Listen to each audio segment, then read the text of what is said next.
પ્રશ્ન હતો ગુજરાન ચલાવવાનો, આજીવિકાનો.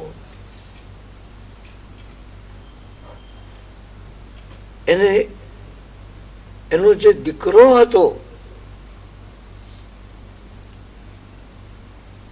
એ ભણવામાં ઠીક ઠીક કહી શકાય એવું જ પ્રમાણમાં એમની એવી કોઈ બૌદ્ધિક શક્તિ નહોતી ભણવામાં. જેને આપણે ક્લેવર કહીએ, સામાન્ય સાદા, એ ક્લેવર નહોતો. મારા મિત્રએ એવી વાત કરી કે હું જાણવા મળ્યું છે કે જો આ છોકરો માત્ર અંગ્રેજી સરનામા એને વાંચતા આવડી જાય, બસ એટલું જ, માત્ર લિમિટેડ એટલી જાણકારી મળી જાય તો પોસ્ટમાસ્ટર સાહેબ કહે છે કે એક મેસેન્જર, એ સમયે તાર ટેલિગ્રામ આવે અને મોકલાય, એ માટેની એક મેસેન્જરની પોસ્ટ રહેતી, જે કદાચ આજે હશે, પણ જરૂરનું હતું કે અંગ્રેજી સરનામા વાંચતા આવે, અને એ એને આવડતું નહોતું.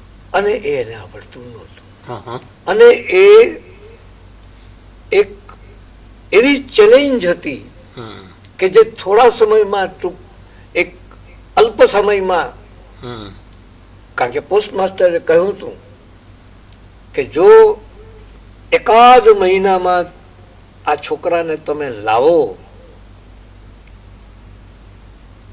તો હું તમને મદદરૂપ થઈ શકું અને કમસે કમ કામ ચલાવ ધોરણે પણ એનો રોટલો પિતાના સ્થાને ગોઠવી દઈ શકાય.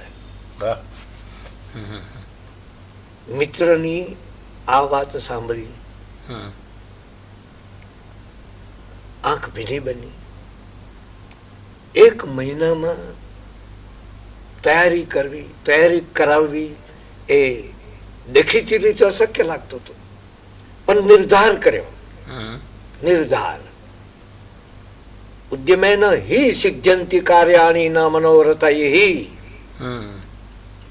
એટલે કોલેજથી છૂટીને અને સાંજે બંને વખતે એક કલાક બોલપેન, કાગળ, આ બધું ઘેરથી હું લઈ જાઉં અને સામે ખૂણામાં એક શ્વેત સાડી પહેરેલા અને અચાનક જેના પર વીજળી પડી છે એવા એક સ્ત્રી,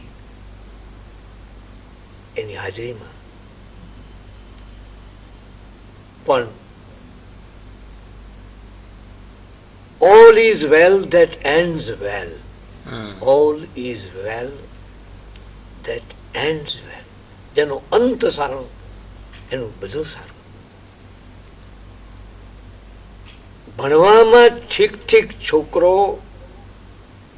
હવે સરનામા સારી રીતે, સાચી રીતે વાંચતો થઈ ગયો અને એ રીતે એક મોટો આધાર જે ઊભો કરી શકાયો, કદાચ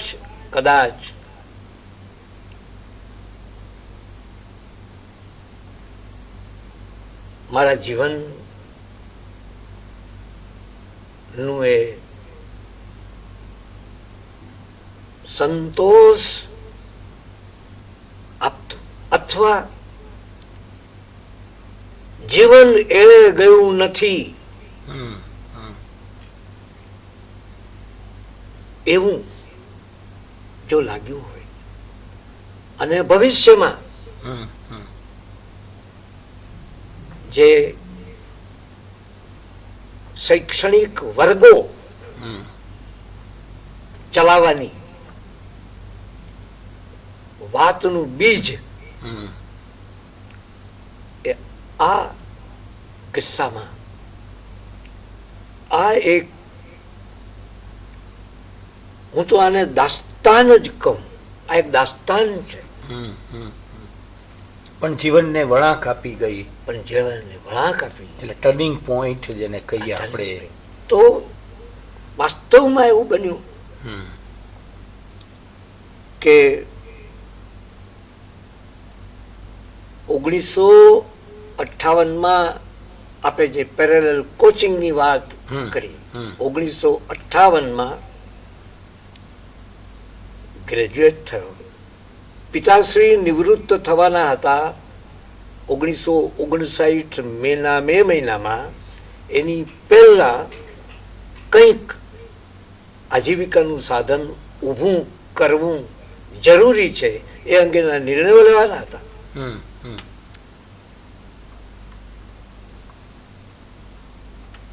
ડોક્ટર્સ,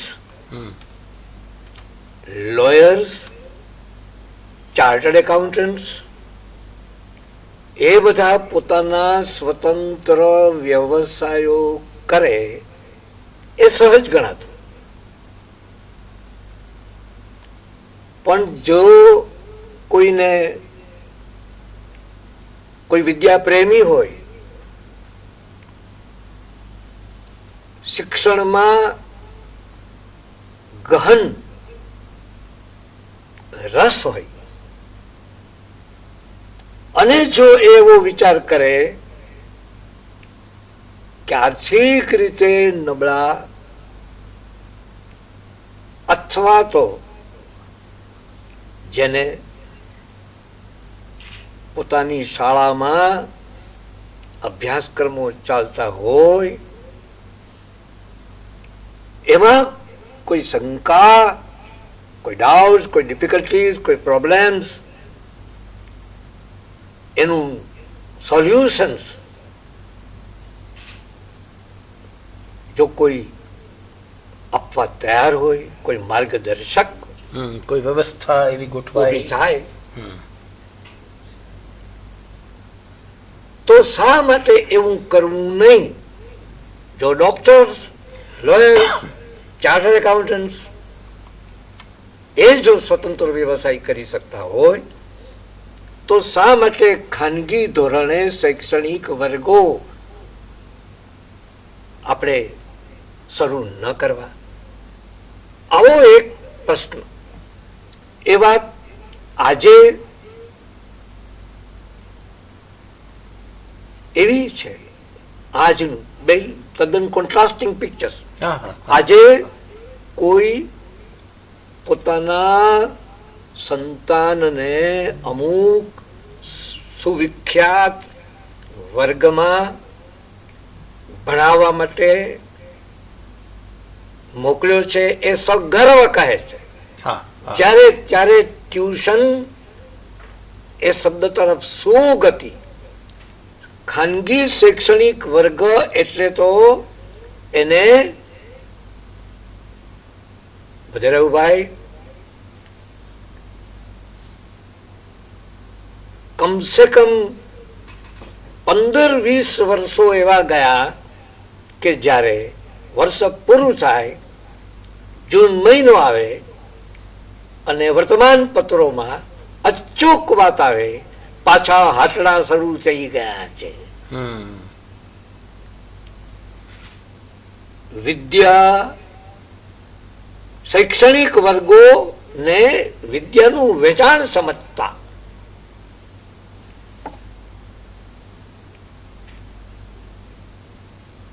અને તો પણ એક રિસ્ક લેવાની આ વાત હતી. માતા પિતા ભાઈઓ, અમારા માટે સારી બાબત એ હતી કે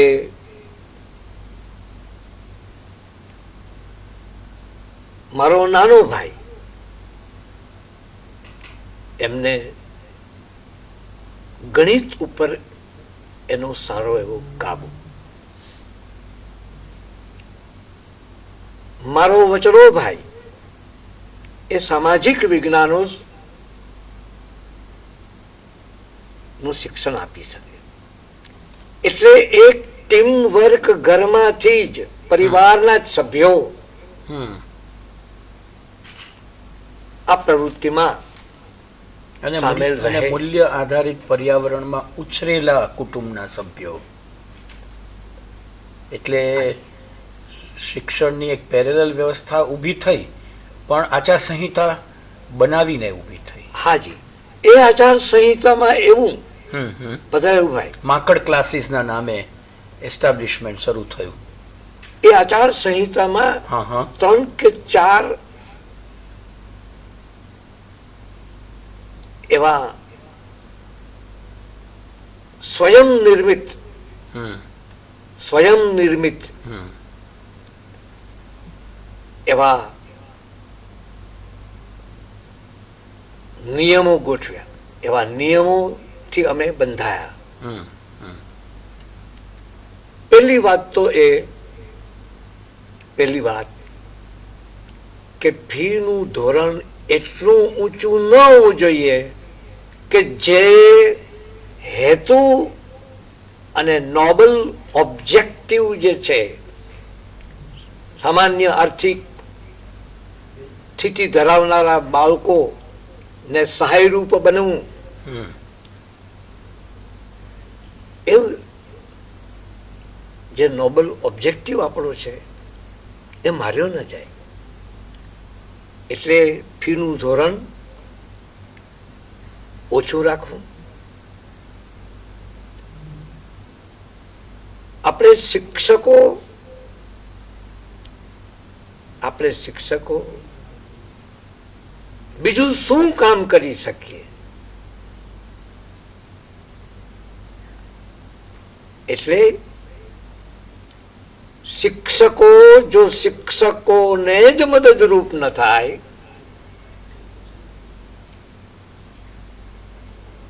તો શું અર્થ થશે? એટલે એ કહેવા નિર્ણય ઉપર આવ્યા કે શિક્ષકના સંતાન પાસેથી ફી લેવાની નહીં. અચ્છા, કોના જેવી આ વાત થઈ? પેલી ગંગા પાર ઉતારી અને મારે શું આપવાનું છે મહેનતાણું? કાગ કહે એ ખારવો નહીં લે. આપ ભાવ પાર ઉતારો છો, હું ગંગા પાર ઉતારું. આપણી બેનું પ્રવૃત્તિ સરખી નહીં. કાગ કહે એ ખારવો નહીં લે, ખારવા તણી ઉતરાય પગ તમે ધોવા જો રઘુરાય. How can teacher charge the children of the other teacher? કઈ રીતે? એટલે શિક્ષકોના સંતાનો પાસેથી ફી લેવાની નહીં. વળી એક જ શેરીમાં આપણે રહેતા હોઈએ, એ વાસ્તવમાં એક જ કુટુંબ ના ગણાઈએ. શેરીમાં કોઈ લગ્ન પ્રસંગ કે દુઃખદ પ્રસંગ હોય ત્યારે કેમ બધા ભેગા મળે છે, કેમ યુનિટી દેખાય છે? સાજું માંદું પડ્યું હોય તો કેમ સહાય માટે દોડી જાય છે? તો આપણું કર્તવ્ય એ બની રહે કે આપણે જ્યાં રહીએ છીએ એ નિવાસ સ્થાન વાળી શેરી ના કોઈ પણ સંતાન પાસેથી ફી લેવાની. વાહ વાહ. એ જ રીતે લોહીના સંબંધો હોય અને એના બાળકો અભ્યાસ કરવા આવે, ફી નહીં લેવાની. અને કોઈ એક વિદ્યાર્થી વર્ગમાં અભ્યાસ કરતા હોય અને એના ભાઈ બહેન જો જોડાવાના હોય તો એની પાસેથી પણ ફી નહીં લેવાની. અને બન્યું એવું કે ખુદા પૂરતી સંખ્યા આપી દેતો અને સદનસીબી એ રહી કે પછડી પ્રમાણે 16 તાણવી, to cut coat according to cloth. આ વાત માં પછી my own wife, a traditional Indian woman કે જેણે 20 વર્ષો બાદ 2 દાયકા 6 રૂપિયા મહિનાની ફી પછી જો ફી વૃદ્ધિની વાત આવે તો પત્ની હંમેશા એક પ્રશ્ન કરે અને એ તમે ભૂલી ગયા કે આપણો ભૂતકાળ કેવો હતો. અને એટલે ફી લાંબા સમય સુધી એનું ધોરણ સરખું રહેવું અને જ્યારે પણ એની વૃદ્ધિ થઈ ફીમાં ત્યારે એ એક્ઝોર્બિટન્ટ કોઈ દિવસે નહીં થઈ. એફોર્ડેબલ તો રહેવું જ જોઈએ. રમેશભાઈ, વચ્ચે થોડું અટકાવીને આપને પૂછું. મને ખ્યાલ છે એટલે કે BA પછી માસ્ટર્સ પછી આપ ઇન્કમટેક્સ સાથે જોડાયા હતા. હાજી હાજી ઓફિશિયલી. હાજી હાજી. તો એમાંથી આમાં હા એ આપને કહું હા કે 1959 થી 1965 હા હા આવકવેરા ખાતું એ ગાળા દરમિયાન ત્યાંની નોકરી દરમિયાન ડિપાર્ટમેન્ટલ અને ડાયરેક્ટ રિક્રુટમેન્ટ એવી 2 ઇન્સ્પેક્ટરની પરીક્ષા લેવાય અને એ બંને પરીક્ષાઓમાં સફળ થયો એટલે એવું બન્યું કે અમદાવાદથી, ત્યારે હું રાજકોટ નોકરી કરતો હતો, અમદાવાદથી એક સંદેશો આવ્યો કે રમેશને કહેજો કે ડાયરેક્ટ રિક્રુટમેન્ટમાં એ સફળ થયો છે અને જે લિસ્ટ તૈયાર થઈ રહ્યું છે પ્રમોશન માટેનું એમાં એમનું નામ છે.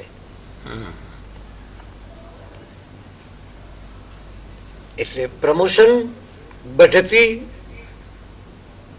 એ વાસ્તવમાં તો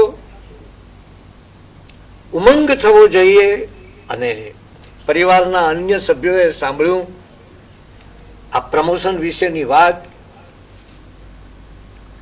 ત્યારે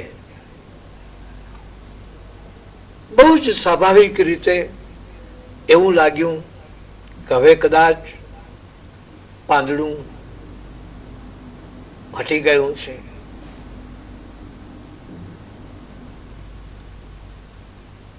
પણ મને મારો તો વિષાદ યોગ શરૂ થયો. મારા માટે તો ધર્મ સંકટની વાત રહી ઊભી થઈ. કારણ કે એ સમયે હું એક સંતાનનો પિતા પણ હતો. જવાબદારી હતી પણ એક પરમ વિશ્વાસ, એક અટલ શ્રદ્ધા કે જે કામ આપણે કરીએ છીએ એ કામ જો પૂરી નિષ્ઠાથી ચાલુ રાખીશું તો આપણા વર્ગોની પ્રગતિ થતી રહેશે અને કદાચ એવા દિવસો આપણે નહીં જોવા પડે કે જેમાં પશ્ચાતાપ કરવો પડે કે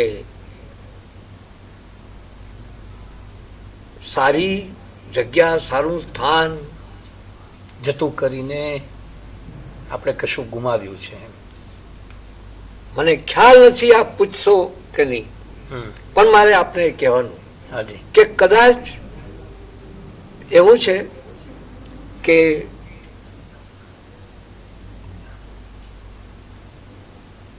યૌવનમ ધન સંપત્તિ પ્રભુત્વમ અવિવેકતા એકૈકમ અપી અનર્થાય કિમયત્ર ચતુષ્ટયમ. જો યુવાની દરમિયાન મારા હાથમાં એ પદ આવી ગયું હોત, યૌવનમ ધન સંપત્તિ પ્રભુત્વમ, પ્રભુત્વમ એટલે સત્તા, અને અવિવેકતા, ચાર છે એ અનર્થ સર્જે. ચાર, યૌવનમ યુવાની અનર્થ સર્જી શકે, યૌવનમ ધન સંપત્તિ ધન અનર્થ સર્જી શકે, પ્રભુત્વમ યાને સત્તા, અને અવિવેકતા ઇમોડેસ્ટી, અવિવેકતા. આ ચાર છે.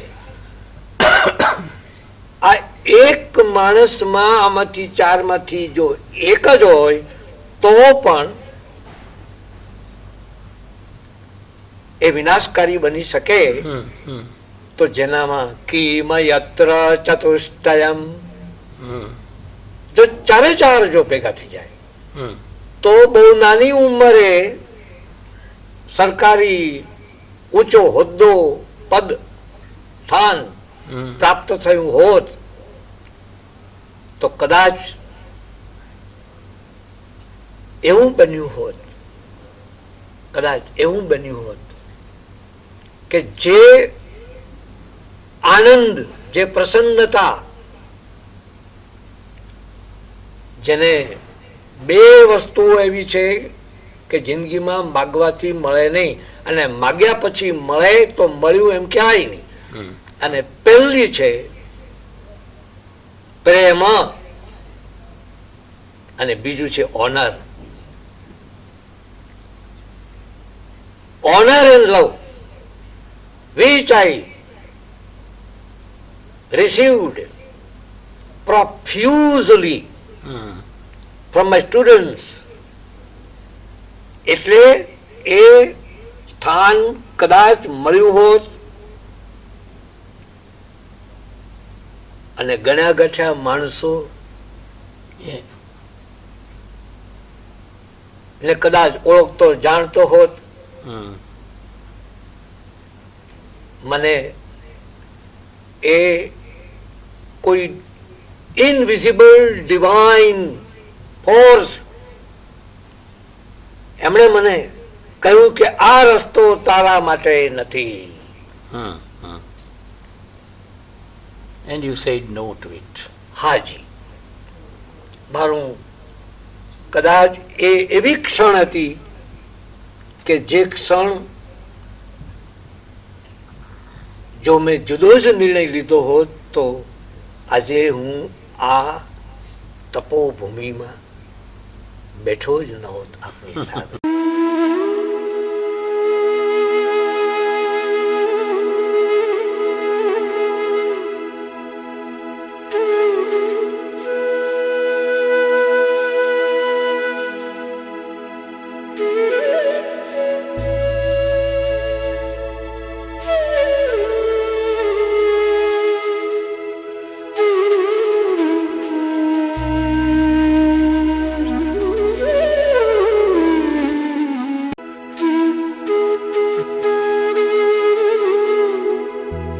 છે.